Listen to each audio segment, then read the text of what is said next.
حضرت برا رضی الله تعالی عنه د حضور اقدس صلی الله علیه وسلم څخه نقل کوي چې کوم څوک په دنیا کې خپل شهوتونه پوره کوي هغه په آخرت کې د خپلو خواهشاتو پوره کولو څخه محرومه پاتې کیږي.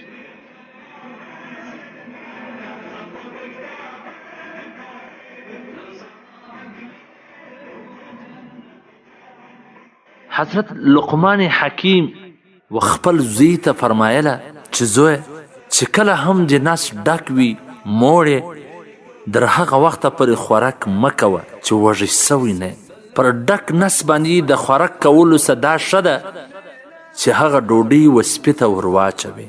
زوی ته دومره خوږ مه جوړېږه چې خلک دې وخوري، ما دومره ترخ جوړېږه چې خلک دې وغورځوي. زوی ته د چرګ څه عاجز مه جوړېږه چې هغه خو د سهار وختي راپورته سوی بانګونه اذانونه دې کوي او ته په غفلت کې بیده پروت یې.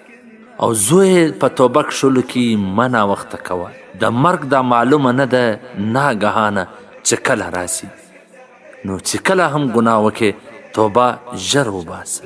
زوی د جاهل خلکو سره دوستي مه کوه، هسې نه چې د هغه جاهلانه خبرې و تا ته ښه ولګېږي او ته هم په جهالت کې پرېوځي. زوی خپله ډوډۍ په متقي پرهیزګارو خلکو خوره، د متقي پرهیزګارانو څه سوا په بل چا باندې ډوډۍ مه خوره. زوی په خپلو کارونو کې د علما کرامو سره مشوره کوه. چا پوښتنه ځینې وکړه چې په دنیا کې بدترینه څوک دی، بد سړی څوک دی؟